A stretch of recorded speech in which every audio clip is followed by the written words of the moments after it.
After Toitu Te Reo episode 1, we're always kind of planning to do a live episode.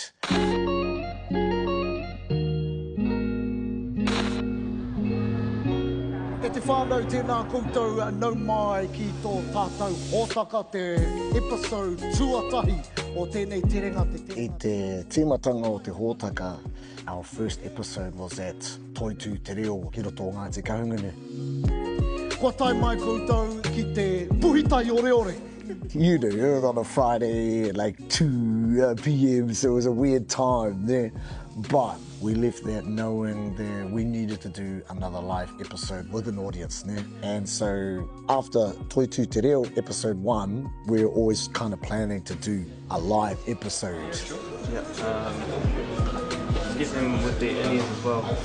We are on the set, ready to do our OB live. We're about 30 minutes away. We had a really awesome team come through, all hands on deck, ready to go, kind of a little bit nervous. The setup's been pretty good. Rich has been amazing with his lighting and camera work today. The locks too. We're just kind of hoping that this all goes well, so hopefully it does.